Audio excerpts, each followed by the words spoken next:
नमस्कार. Take Marathi Raghu YouTube चॅनलमध्ये आपलं स्वागत आहे. पहिल्या हप्त्याचा निधी वितरित. वेगवेगळ्या प्रकारचे महत्त्वपूर्ण शासन निर्णय आलेले आहेत. सर्वात प्रथम आपण स्टेप बाय स्टेप पाहूया. या ठिकाणी काय शासन निर्णय आलेले आहेत ते. तर या ठिकाणी खालच्या साईडला आपण गेल्यानंतर तर पाहू शकता स्क्रीनवरती सन 2026-27 या आर्थिक वर्षामध्ये प्रधानमंत्री राष्ट्रीय कृषी विकास योजना अंतर्गत प्रति थेंब अधिक पीक सूक्ष्म घटकासाठी संवर्धन अनुसूचित जाती, अनुसूचित जमाती प्रवर्गाचा निधी वितरित करण्याचा हा जी-आर आलेला आहे.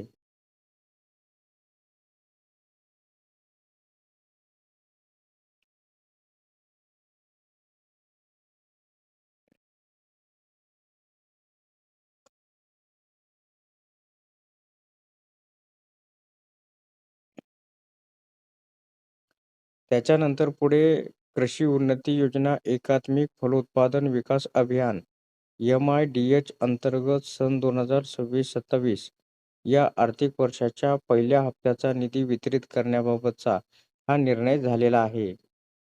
त्याच्यानंतर पुढे आपण पाहू शकता राष्ट्रीय नैसर्गिक शेती अभियान केंद्र पुरस्कृत योजना आहे. तर पहिल्या हप्त्याचा निधी वितरित करण्याचा हा महत्त्वपूर्ण शासन निर्णय आलेला आहे.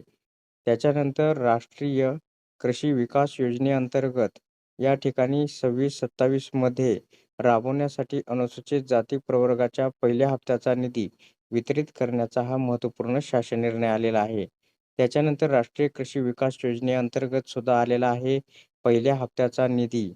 त्याच्यानंतर खालच्या साईडला आपण पाहू शकता कृषी उन्नती योजना डिजिटल कल्चर एक या ठिकाणी पहिल्या हप्त्याचा निधी वितरित करण्याचा आलेला आहे. याच्यानंतर खालच्या साईडला आपण पाहू शकता पहिल्या हप्त्याचा जो निधी आहे कृषी उन्नती योजनेअंतर्गत KY कृषी विस्तार उप अभियंत्रागत राज्याचा हा एक महत्त्वपूर्ण शासन निर्णय आलेला आहे आणि निधी सुद्धा वितरित झालेला आहे. तर अशा प्रकारे शेतकऱ्यांसाठी अत्यंत महत्त्वपूर्ण अपडेट होते.